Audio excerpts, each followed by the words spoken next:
Hey guys, happy Tuesday. Today is Tuesday, August 21st. This is our Realtor Showcase Show with my beautiful friend, the real estate guru, the real estate goddess. How many different words can I use? Domenique Lombardo. So let us know you can hear us or see us. It's going to be kind of a crazy day here at the TED Show because we have this great, you see the room behind you. They're setting up the room. I go with the flow, but I want to make sure you can hear us or see us, and I always want to make sure that we're live. Hey, Troy Blanchard, what's up, buddy? So we're getting thumbs up. And the reason I asked that, you may not know, is I did an entire show once. No audio at all. Wow. So 30 minutes, and it was a good show with an attorney. And I felt so bad that I had to bring him back on. Yeah, Mia, what's up, guys? Hey, Renee. Hey, Eric. All right, so you've got some fans on. So welcome. Hi, everybody. I'm excited. So happy to be here for Gratitude Tuesday. And it is. Today's Gratitude Tuesday. We haven't done that show yet, but we will. I love Gratitude Tuesday. That's a great thing to, I wish I could do every day. What's up, Yami? How are you? Every day you should be grateful, but that's a whole nother thing that we do. I love to do Gratitude Tuesday because I thank people. All right, so tell us about you. That's why people tune into the show. It's not to see what kind of jacket I have on that day. It's 99% of the time, it's because they want to know about you.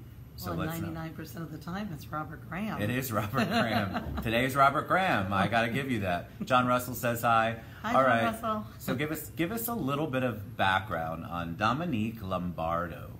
So, I love that name. It's a good Italian name. Thank you. Thank you so much for having me, I'm Ted. excited to have you. We've been working on this for how long? Months. I don't know. Maybe years. Forever, yes, years, I think. Cheers, by the way. So, cheers. So, last week, I'm very, very blessed to say that I have been a realtor for 30 years. I started 8/8 of 88. When she was 5. When you were 5. I was 5. I was dreaming about it and visualizing this since I was 5. It's probably what would be appropriate because anybody that knows me knows how effective my visualization is. So I started when I was 19, turning 20. So that tells everybody how old I am now. Celebrated my 50th, so it's been an exciting time for me. Love it.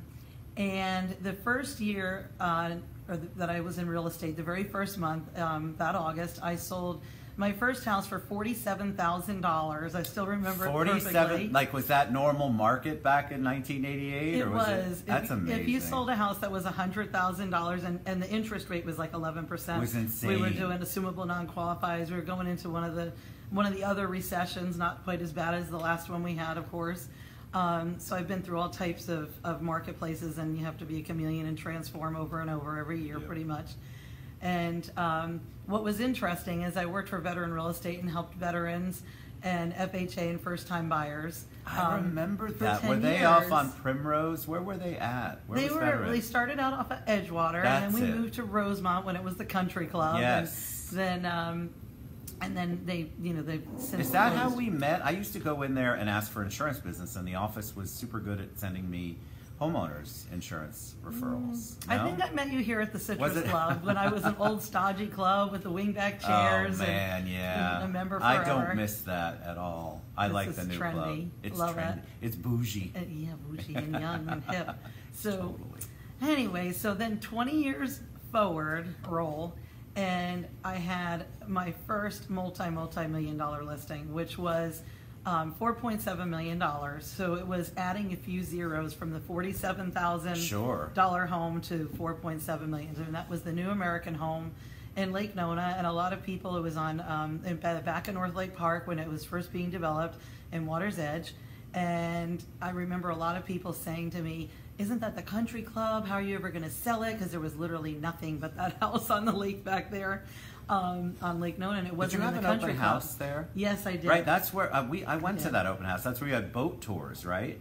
There was boat tours. Yeah. It was really, really cool. It was amazing. So we just always circle in the same places. We do. We circle. But so before you get to the 4.7, I want you to tell more about that. But they want to know about you. So you weren't born and then you were a realtor, right? So what did you do before 8/8 of 88? What brought you to real estate? Well, my dad was an entrepreneur. He was president of the Rotary, president of the Chamber of Commerce, was one of the developers of Meals on Wheels. Wow. He owned a blue-collar business, and he had one of the biggest electrical companies in the Northeast, and I grew up in New Jersey. in a small town called Roseland in West Caldwell, about 30 minutes outside of Manhattan. Wait, what county is that? It's Essex County. Yes, Bergen, right? Have we talked about this? It's near Bergen. I was born in Bergen. I know. We were like neighbors. We're neighbors, always neighbors. Neighbors from other parents. We are. So, my brother over here. So, anyway, we moved to Florida when I was going into 8th grade, and I went to St. Margaret Mary on Park Avenue here in Winter Park for school. It's still very dear to my heart. Still do class reunions from that, if you can believe it. Wow, I love that. Love going back to the grassroots of all of the people that I've known, even in New Jersey, 1st grade, kindergarten, so forth. So when I moved here, I had a interest in either law or being a physician. And that's what I thought I was going to be. And then my mom was partially disabled and needed to help her and pitch in and things. And I realized pretty quickly I wasn't going to go to college for an additional 10 years and debt and things. So I thought back to when my dad was very political. He was friends with the President Kennedy and the senators and things. And I was thinking about all the people in my parents' world that were successful, and what was I going to be, a successful woman entrepreneur. And this was in a man's world, real estate. Keep in mind, I was the cute little blonde girl that was 19 years old in a man's world where it was second career men, really. Right. So it was very interesting. I think there was maybe 2 women in the class, and back then we wrote through carbons. I still have the bump from writing through carbons. There wasn't even fax machines. Those kids today don't get that. They don't even know what carbons are. No fax machines, no computers. I started when it was before DOS. I mean, it was crazy. And it was amazing. And when you sit down at people's kitchen tables back then and really get to know the agents, present your offers. How'd you learn the business at 19? Because you didn't have you had entrepreneurs in your family, but you didn't have anybody in the real estate world. So did somebody take you under their wing at that time? Did you just kind of learn and go with it? Like tell me what happened there. Who was your mentor? Did you have any mentors? Okay, so it was my dad's entrepreneurial spirit that gave me, I think, the courage to do it, but the love of and support of my mom constantly saying, you can do this, you can do anything you put your mind to. You're going to be a thoroughbred, you're in it for the long haul, you're a winner. And so having that self-confidence helped me. And then I quickly learned that I needed to surround myself with people that knew the businesses, were successful, to learn how to be the best that I could be. So when I decided to go into real estate, it was because my dad's friends basically were physicians, attorneys, which I ironically work with them a lot now, or they were in real estate or they were in insurance for the most part. So I decided that I was going to do what would suit my personality best out of that, which would be real estate. And I know a lot of people go into it because they want to show homes. That's not why I did it. I have a huge heart for helping people, and I'm very, very goal and visualization oriented. So if anybody knows me, I have visualization boards, and I don't have a bucket list. I prefer it to be a live list, and I really turn. Yeah, I like a live list. A live list. I like that. And you guys like that? Thank you. So I like to turn my dreams into reality, and not. I want to be the person that has the memories and not just dreamt about things. I think that's the most important thing in life. So I want to help people have their American dream and see how I can help them, because it's always something attached to an emotional event, whether it is getting married, getting divorced, deaths, babies, and I've always been at everybody's events. So I had started out originally at Veteran Real Estate because they were first-time buyers. They were veterans that a lot of people didn't understand how to help get in homes. Right. I would get them in a home after Desert Storm and some of the other storms. I'm sorry, some of the other wars. The other conflicts, the wars. Yep. So when they'd come back, I'd help them and get them in houses for, I remember at the time it was $790 total move-in cost. Wow. And I would sit with sellers and explain to them why they would want to sell. But so you didn't go into, one of the things I think is important, especially if you're a newbie or you're thinking about, you don't get into real estate because you think it's all silver spoon, you're going to make $100,000 in the first, hey Matt Gordon came on, $100,000 in the first 3 months because, all realtors are wealthy, and there's a lot of work that you have to put into it. It's not just hey, you open up, you get your license, and all of a sudden all the deals are coming in. Not at all. It takes a lot of hard work, tenacity, being able to bounce back, be able to mold with the different markets. Every year it's a different market, isn't it, for people that are seasoned. And you have to really have your heart in the right place and be living in your passion. For me, it is truly my passion. And last year, my theme of my company with my agents and my staff was igniting your passion within and spreading the flames to those that were around you, personally and professionally. And I wanted to inspire people. It was an amazing, amazing year doing that. So what did you do with that? Because I think people think real estate transactions. All right, so if you're not making the $100,000 every month, but you're out in the community, you're actually super involved. I see you at events. You were at an event earlier here before the show at the Citrus Club, a women's event, I believe. Women's Executive Exchange. And you do a lot in the community because, well, that's important to you, but do you feel like realtors need to get out? It can't just be in your own little circle. You have to expand what you're doing in the community. I think you have to constantly be expanding your circles of friends and your circles of influence. And it's in an effort to help them, not even to help them with real estate. And Ted, you are one of the best people I know that's an example of this. That's a connector and a helper. And that's where your heart has to be. Agreed. And then the business follows. There's no doubt about it that that's how it works. You have to plant seeds. I tell people this all the time. I mean, I'm 38. Okay. So I've been planting seeds for a very long time. And sometimes seeds don't come to fruition for 5, 10 years, but when they hit, when it happens, it's a beautiful thing. But that's not why you do it. You plant the seed and you're working with the community. You've got the heart like Domenique has.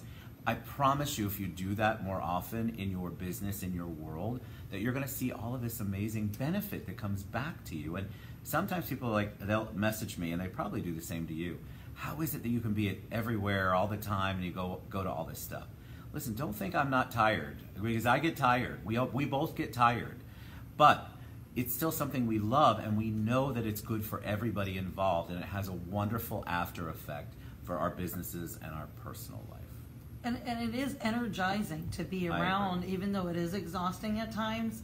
And I know people will say, oh, you're such a social butterfly, and it's really not about that. It's about connecting and the love that you have for people, and seeing them and seeing how their life is, and just being there for them and it's mostly like through their hard times. Probably half of my business is divorce, I hate to say, and it was through my own divorce, and wanting people to be able to have the best experience that they can have at the end of the day, and doing their valuations, working with the attorneys, their financial neutrals, and going through the training and sitting down with the families and cultivating what's the best plan of action for them, and truly having your heart in it with them, because they're not in their best shape when they're going through it.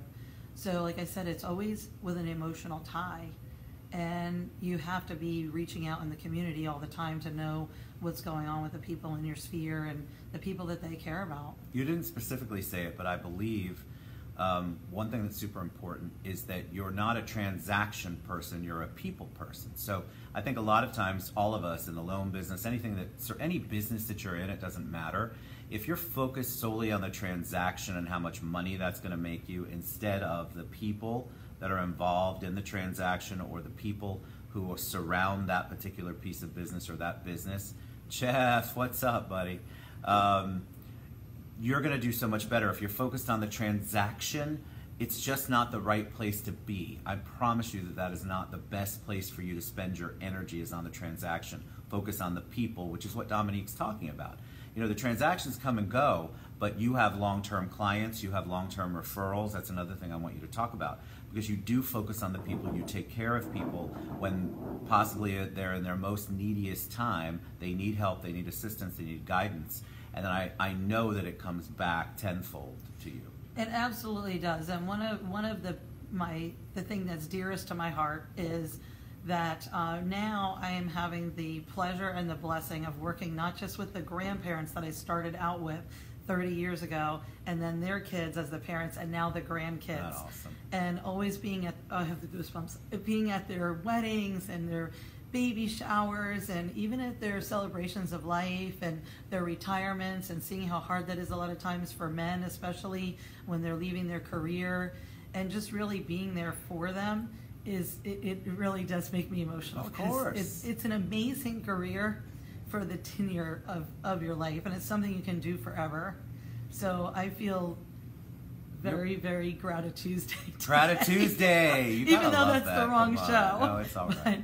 No, but I think that's so important because you've got an emotional investment in it. And we talk about this on the show a lot. People can see through. If you're not authentic, you're not really feeling it. If people feel like they're a number, that is not what you want them to feel like. You want to have that connection with and they're not really clients, they become friends. They all become friends. Anybody who I've ever done a loan for, an insurance policy for, we always develop some sort of relationship because that you are working with them at some very stressful times, and there's a lot of stuff that goes into all of that. And so they rely on you, and you rely on them, and you can't fake that. There's an authenticity and a vulnerability, which is what Dominique's expressing right now. You feel good about being part of their lives. It's more than just the transaction. It's more than just, oh God, I sold a house, or I was the buyer's agent on a house and I can't wait for the other 4 coming up. I don't really know their names. I know a lot of real estate professionals that do that, mortgage people too. They don't even know who their clients are. They don't get involved, but you do. You really do. So go ahead. To digress back to something you asked me, I started out in veteran real estate, as I mentioned, and it was just a small company with 10 agents, and Barbara Bundrick was my broker.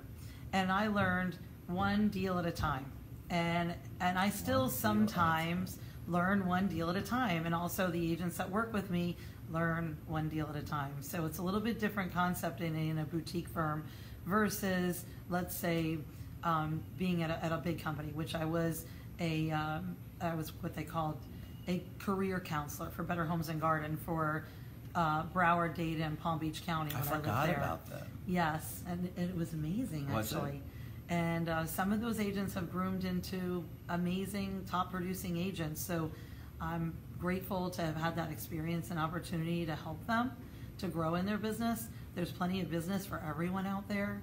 But Say that again, because there is plenty of business. There really for everyone. Help your fellow agents. Be there for them. Hang out with them. Help them. Because later on, you'll see when a market changes, and it's not like it is today, which, by the way, is not my favorite market at all, that when we come into our next season and you need those agents, or now when you have deals coming on the table, most times agents will take my offer because they know that my people are qualified. They know me personally. Everything's about relationships, and especially even in our own group. So love on each other and don't try to compete and think that you're losing something, because you're not. You have everything to gain. I mean, I get referrals from other agents in Orlando, even for Lake Nona, and they're in Lake Mary or in Windermere. And to me, I don't understand why they don't want to come over to 30 minutes away, but they work their own niche. And what they a know service, it's my niche. though. What a great thing. First of all, there's a trust level, which is what Dominique's talking about. So if you're in real estate in any of our businesses, work with and network with people in your business, because what's happening is if she's got somebody in Lake Mary, first of all, they know that she knows Lake Nona. They also trust her. They've seen her out and about and have probably networked with her in some way, shape, or form, or they've heard of her name. And those people, I think, what a testament to them that they are focusing on what they know best, but they want to take care of their clients. So who are they going to do? What they're going to send it to somebody who knows that particular area. And I love the fact that they trust you enough. But that trust is earned. You have to build that up. You have to build the relationships, which is what you were talking about earlier. Right. And sometimes I've even done co-listings with other agents, or helped them, or they knew they were going to lose the listing, so I'll pay them a referral fee or whatever. That comes with respecting your peers and learning from them and sharing with them. There's no secret. It's not a secret. I mean, I do a lot of different unique things. I know that I show lakefront property by boat now, and I built a dock, and it's kind of like Disney says, you build it and they will come. And I offer that even to the other agents when they're showing my listings, or even if it's an interior lot home that's 250 or 300 or 400,000. I'll say, hey, come on over. Let's go for a ride on the pontoon boat. Let me show you and your clients. Let's have a margarita. Let's have iced tea, now whatever. You're talking. And that's right. and they really appreciate that because they don't have a way to do it. Where for me, it's simple. And it shows the lifestyle, and it helps them build credibility that they're working with another agent. I'm not trying to take their client. Rather, I'm just trying to enhance the experience so we can close a deal. And I'm kind of going back to old-fashioned things of really being with people. And I know a lot of people think that millennials are all about everything being social media and not being like the human touch. Right. I don't agree, and that's not what I'm seeing. And I invite people into my home. I'm now going back to doing kitchen table closings. I have a mobile closer. That is what I use 99% of the time. Love that. I serve them brunch in my kitchen. I give them a customized gift to them. I'm working on on something that's a philanthropic gift that I'm going to give them that gives them discounts at 350,000 places in the United States while they are making donations, or I'm making a donation to their favorite charity that's awesome. Interconnected with it. Because I want to be able to give back and give back to their charity, because a lot of my clients are affluent, but not all of them. A lot of them are the grandkids and the children that I'm selling $100,000, $200,000 homes to. And they get to come over. We have brunch. We go out on the boat. We watch sunset. We do the closing. We make it an experience. It is an experience, right? All right. So what would you say to? Let's talk about buyers for a minute. So on the buyer side, if you have somebody that comes to you and says, I think there's a lot of people out there that are afraid of the market. I don't know why, because the news portrays it as such a horrible place to be in. There's challenges, don't get me wrong. But if somebody wants to come to you and say, all right, I want to buy a house, how do you work with them? Like, what are the first couple of questions? Obviously, I know you're a good realtor because you make sure they get pre-qualified.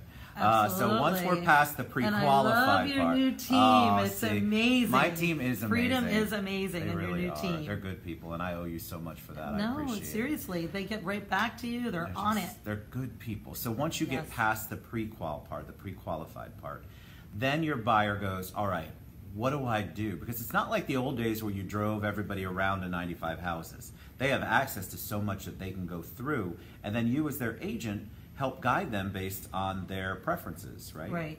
The first thing I do is ask them what their goals are. I mentioned in the beginning of this, I have visualization, goals. On my sellers, I know we're talking about buyers, but I'll put a picture of their house with sold red written right on it. I love it. With my buyers, I talk to them, what are your goals? What are we trying to do? What is the time frame? What do you think you want? And believe it or not, sometimes they don't know what they want, and you have to be able to help them and coach them and understand, making sure that what they qualify for works with what they're trying to do. And then I will tell them I'm going to give them partial access to my MLS, which I'm basically just sending them the link. And I follow up with them and talk to them about their family and what their needs are.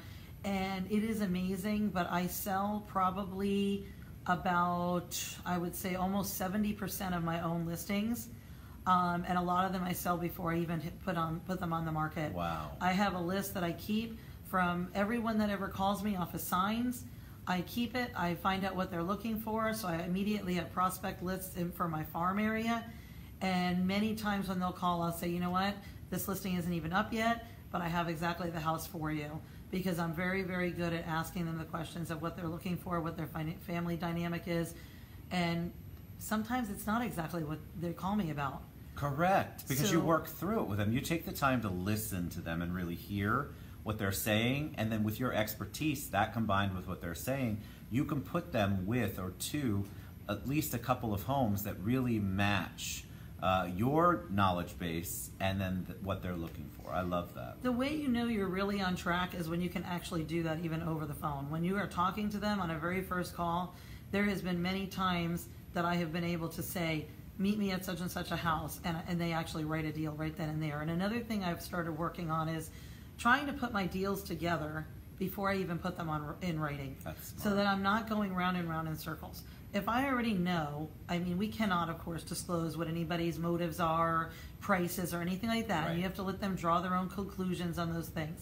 However, if you really know your clients, you can work and know what I write up the offer, send it in, and I barely ever have changes. My assistant is always like, I don't understand. Everybody else sends us contracts and has lots of changes, negotiates back and forth. She's like, but you never really do that. I'm like, because I work it out verbally ahead of time, put it together. I know what the seller's looking for, what the buyer's looking for, not necessarily money or motive, but what are the goals? Right. And there is a way of asking people what goals are that are ethical and legal and moral, to help everybody to have a win-win situation. And most of the time, my buyers and sellers become very good friends in a very short snippet. You create that, though. You create the environment that is positive enough for that to happen.